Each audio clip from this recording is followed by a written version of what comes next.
Hi, this is Mike Sandbothe, and I'm speaking with artist and illustrator Thomas Sciacca. Tom, you began your career as an illustrator while attending SVA, the School of Visual Arts in New York. After working for several years as a professional illustrator, you moved on to college instruction at the Ringling School in Sarasota, Florida, and then after that you went to the Kansas City Art Institute, which is where I met you. I was lucky enough to be one of your illustration students. After the Art Institute, you worked in theater. You were building and painting sets, and I know you got to do some work in puppet theater. And then you moved on to gallery work and commissions along with your illustration work. This brings us to the subject at hand. The image on the screen here is part of your current series, Sideshow Serenade. Tom, can you talk a little bit about the image we see on the screen as well as Sideshow Serenade? Well, the image on the screen is, it was borrowed from an old magic book that was originally published in the 1920s that I still have a copy of. Basically, the owners of Rock Candy Boutique in Kansas City, Missouri, asked me a couple of years ago to paint some furniture for them. But not just paint, but to put some circus, sideshow-related imagery onto it. And, you know, it sounded like a fun idea. And I made several pieces. And when the show opened, the furniture flew out the door. So this is expanded into several different, a lot of paintings. How many paintings have you done in this series?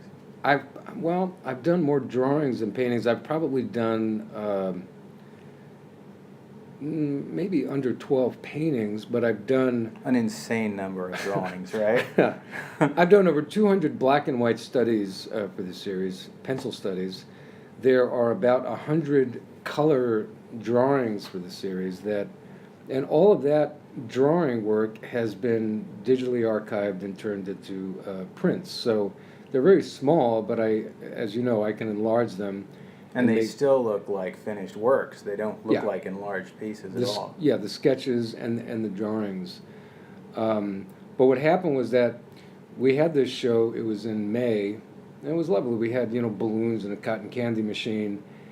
And, Mark Wright and Shannon Wolf, I think, saw that, this is getting a good response. So I continued to research and draw because I started to see the potential for a lot of good things happening with this.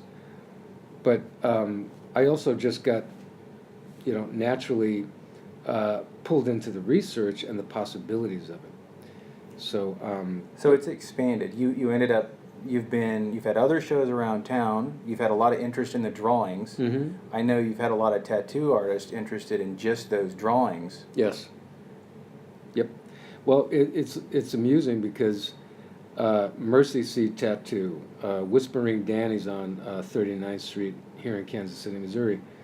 I mean, some of those guys were already buying my stuff as I was putting it up on the wall. They bought sketchbook. Wow.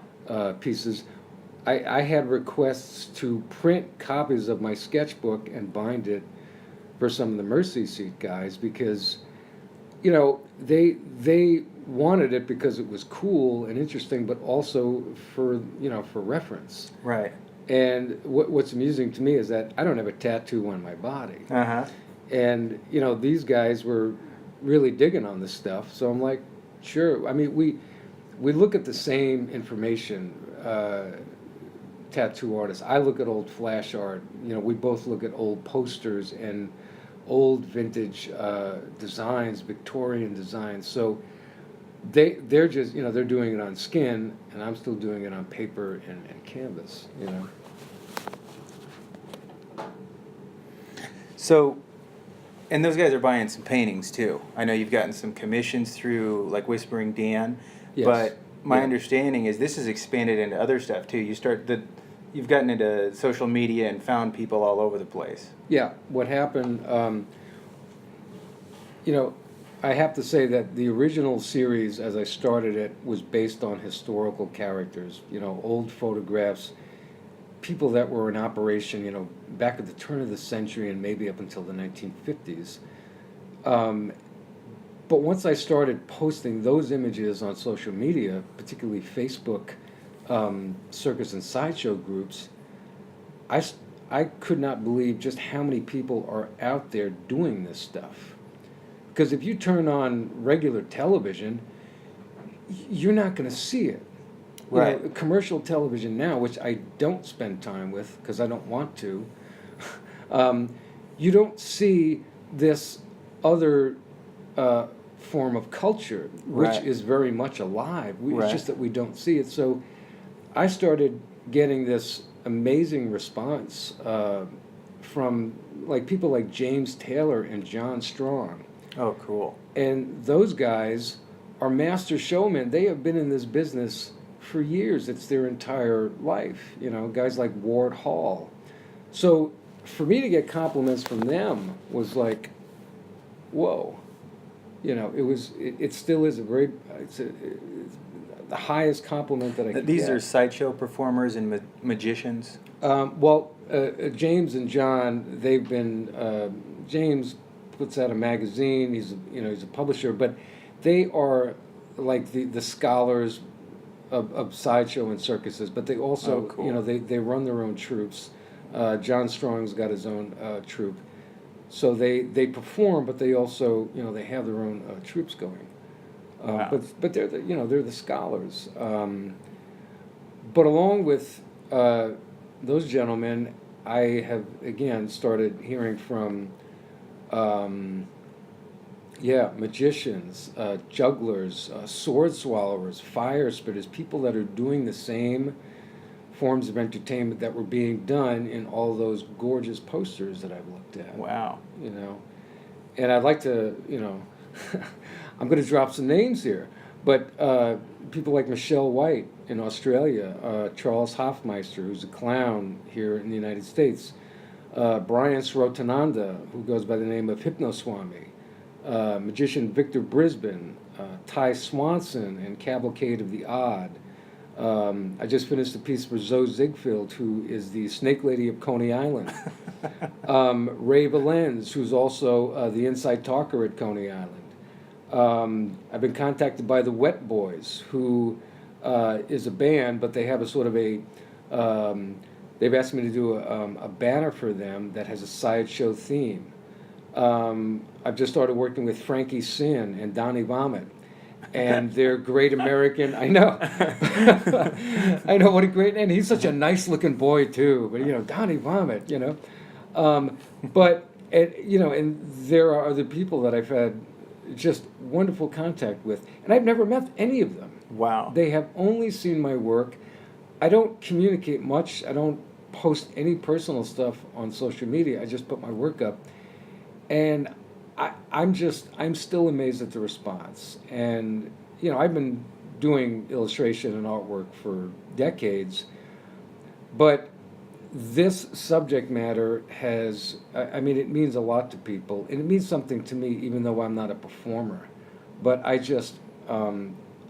have always loved those posters, especially the old magic posters. It's amazing it's kind of an ironic thing that all of this technology puts everything at our fingertips, but what some of us want to be connected to are really old things. Yes. And traditional illustration, I know, is appealing to a lot of people right now because of that. And this connection to something authentic with the performers and with the kind of work you're doing. This isn't digital work. This is all handmade stuff. It has to be. Look, in order to really maintain the look, it has to be handmade. And I don't make digital work. I have it digitally processed. I've even offered to people, and sometimes they do it, where I say, well, I'll do the image really small, a drawing, and then you can blow it up and print it on a piece of canvas. And some people would say, yeah, that's a fine idea. That's, let's do that. I've also had other people that say, no, I want a big hand-painted banner for the sake of that it's a hand-painted banner. Right, yeah. It becomes a work of art, it becomes more valuable. That's part of the experience, is to seeing the real painting up big Yeah. for some people. And I don't think the audience is going to necessarily know, but the people who want this type of work, they're going to know, because they're going to say, yeah, this is an original, like they would with Snap Wyatt, who is one of the old Sideshow banner painters, or Johnny Maya. I mean, those guys, their work, you can't find it. I mean, it's so rare, and if you can find it, it's very expensive. It's in private collections, it's in museums. And it has that value because these are the original hand-painted banners. Wow. So, so I'm all for that. But it's also practical for me sometimes to do the images really small and precisely, and then have them enlarged onto posters and banners and whatnot. I haven't seen anybody more capable of doing teeny tiny work that looks great big. You've done spot illustrations for magazine work, Yeah. but then you've worked in theater and you've done great big things. Sure. So it translates no matter Yeah. whether you're doing something small or big. No, I tell people that I'm an elf. That I'm actually I'm an elf. I'm only 3 inches tall, and that I have to walk around in this human costume. But I've been doing tiny little things since I was 3 inches tall. So yeah, Tom Thumb definitely applies to me. But it's a way of working that has evolved, and it's very portable. I can do it pretty much anywhere. And I tell people I carry my entire setup around in a couple of cigar boxes. Right. Between the colored paper, the tools, the tracing paper. I have miniaturized the whole thing, which again keeps it very manageable. I never have to worry about, oh gee, I'm out of paints this week. And you can always, that makes it always doable no matter what's going on Oh. in your life where you have to be. Yeah. You can keep doing Yeah. this thing that's your passion. I've never applied for grants or anything like that because I won't have to. Right. Because the materials, and again, some of the paintings I've done for like Whispering Danny, they're done on scraps of wood. Mm-hmm. They're in good shape, but I have access to materials that are not very hard to get. So I never ever have to worry about the high cost of art supplies. It's just use what I can and just do it. So Now earlier you were talking about the performers that you've been doing work for, the tattoo people. Did Yeah. you mention anything about you've been doing illustration work for a magic company? Did you Yes. mention that? I did not, and it's a secret. No, I sent some of the sideshow pieces to magic makers, and they're in South Dakota. And a gentleman, Rob Stiff, was the president there, and he is another circus sideshow Coney Island aficionado. I mean, he just loves this stuff. Uh-huh. Loves old magic posters. So when he saw that I was doing old magic poster styled work, he immediately got in touch. And by now I've done like my 6th illustration for them, for package designs. Wow. And we've talked about maybe printing some of those on posters. He's got tons of ideas, and there's a lot of stuff going on with them. But for now, it's been package illustrations, and I'm also, I've been asked, and I gladly agreed to design a deck for Legends Playing Card Company, again because of the sideshow imagery. And I Right. can't say too much about the deck. I don't want to, but it's linked. The deck has the look, and it has a character that's related to sideshows. Wow. So, I have had shows, as you said earlier, locally. I had a show at Waldo Pizza. Mm-hmm.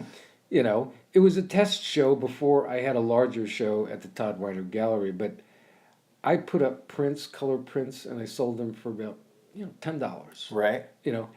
Those things, every time I went in there, I would get phone calls because the staff was buying them. Wow. they were buying them like candy, and these are literally kids. They're not even 30 years old, but they just love the characters. So it also kind of told me which characters people responded to, but in a general sense, it was like a test show, and the response was just ridiculously positive. Wow. You know, so. Uh, but if I put up my work, some of my things that are more architectural, they're just as pretty.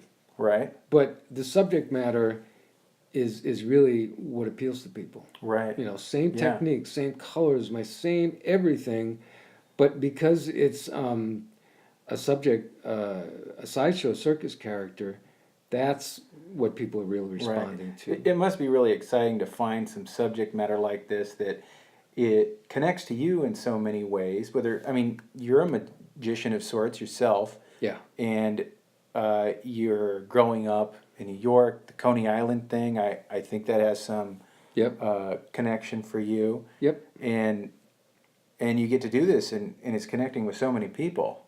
It is, and I thought about, you know, before I came here, yesterday I was thinking about this. I wanted to mention that when I was, you know, walking the streets of Manhattan with my portfolio, and I was, you know, early on I was doing work for the New York Times, GQ, Vogue. I was doing mystery book jackets for Bantam Books. Um, I was still just fixated on old magic posters because I still have this connection to Victorian era posters from the United States, but also from Europe. And they are just the most gorgeous things that I've ever seen. And I remember being in New York, a young illustrator, thinking, gosh darn it, no one's ever going to ask me to do this. Yeah. They're never going to ask me because this is not mainstream entertainment. The biggest thing they had in New York then was the Big Apple Circus. Uh-huh.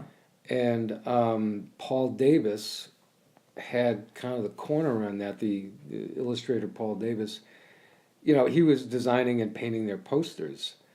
But I just thought I wish that there was a way for me to do this kind of work. Right. So it took all this time for me to actually find it. You finally just come back to, gosh darn it, I'm just going to sit down and draw what I want to draw, paint what I want to paint. It's, yeah. And then you're lucky enough that people want to buy it. Yes. They want to talk to you about it. Yes, because all these characters that were in those posters, they're out there. Right. And so it's like if I do, you know, magicians and fire breathers and animal trainers, they're out there, and my intention is to, again, keep the imagery old school looking. Uh-huh. You know, and I told somebody a few weeks ago that the American sideshow banners, I don't know exactly at what point, but they started to get more simplified Uh-huh. and, you know, maybe a little bit cruder. They were very, you know, they were done very quickly. Right. So I've looked at those, but my style has been more greatly influenced by the work from the late 1800s, early 1900s. Right. Because those things were lithographs, but they were like photorealistically done, Uh-huh. hand drawn, and you know, just the level of work that went into those posters is just staggering. Right. You know, but all that fine, subtle rendering, you know, that kind of work is what I'm trying to bring to my version Right. of these contemporary depictions. There's not another place where people can really see this body of work except seeing what you're doing because you're drawing on those different influences. Well, I can partially agree. I know that there are other people out there that are doing this. Okay. So I'm not going to be the only one, but it's not. There aren't tons of people doing it, Mm-hmm. you know. And I like I said, it's not easy because you know, there are probably ways I could make it easier and simplify things. I try to, but the fact that there's a lot of gray dating and subtlety in the depictions, Right. is a preference on my part because Right. it takes the whole thing back 100 years. Right. You know, and that's a taste preference, but Mm-hmm. it's nostalgia, and it's my love of, the old posters. They're just, it was just a world that I wanted to step into, Right. So, And it's resonating. yeah, apparently. I don't know how close we are to our time limit today. Is there anything that we didn't cover? You didn't ask me what my favorite color was, Michael. Should I? Yes, What's your favorite color, Tom? red and white stripes. I didn't know that. I'm not kidding. All right. All right, so the bell hasn't gone off, so is this thing going to continue? I think we've still got some time. Should we stop it? No, let's keep it going. Pull a question out of your hat, young man. You talked a little bit about some things you're still going to do, like the Legends playing cards. Is there more that you want to do with this series? What direction you're going? Yeah, I'm glad you asked that because, I haven't mentioned everything like, the shows, the Phoenix Gallery. I was asked to have a show there in the springtime. Their Lawrence, Kansas branch. I'm working on boxes for Rock Candy. I'm working on bags. So there's a lot of stuff. Ultimately, what I want to do is two things that are connected. I want to do a book, and I want to do a show. Oh, cool. And naturally, the first place that I want to have a show, and I'm already talking to some people, is I want to have a show at Coney Island. Oh, wow. In their museum, So, and again, it's a dream for me to finally be working with some performers there who had been following my work on Facebook for months. Right. And I wasn't even aware of it. Huh. One of these guys tells me, like, yeah, we all know your work in the community. You're well known. It's like, well, I didn't know that. That's great. I had no idea. So, and they have really appreciated it. So my thought is to, come up with a number of portraits of, again, current performers, and have a show, and also to publish a catalog or a book of current day performers. And the tricky part, and there's a lot of tricky parts to that, but one is, selecting which performers to focus on. And there are so many. There are certain people that I see again and again, and that I'm friends with on Facebook. But the real trick is, unfortunately, coming up with a limited number. And if I arrive at that, or when I do, it's going to take, several months just to do. Right. I'm already doing it by working on real portraits, but to get, the thing is to get enough of them to justify a book. Right. And I think that books like this have been done before. It's just that I don't think this particular kind of book has been done. So. Is the book just of performers? Yeah. Okay. Yep. Yeah. And there's one photographer I've spoken to, again, through social media, that has got tons of performer photographs. I mean, this guy has documented just about anybody. He knows everybody. Wow. I know a lot of people. This guy knows everybody that is, really working and very visible. So, he is somebody that I have to talk to further about, saying, well, how many performers, should we deal with here? Uh-huh. And if we do something like a book, you open it up, and on one side you would see a photograph of the performer and a description, and then on the other side of the the spread, you would see my version of them. Oh, that's great. So it's really, the thought is to come up with a 2015 catalog of who is doing circus sideshow work right now. Oh, that's great. And, again, is it limited? Do we limit such a work to the United States? Do we go outside? Because as I've clearly learned, this stuff is going on every place. Absolutely. And so a book and a show is my next thing. That sounds great. Make me very happy, and then I can retire and go to a trailer park in Florida like everybody else. Oh, that's great, Tom. Yeah. Thanks for talking with me. Well, thanks for asking, and I appreciate it. I'm grateful to be able to, It's an honor. We'll have to do talk it about again. this stuff. Well, sure, and maybe next time I'll make sure to heat the coffee up. It's getting cold. All right. All right, thank you, Mike.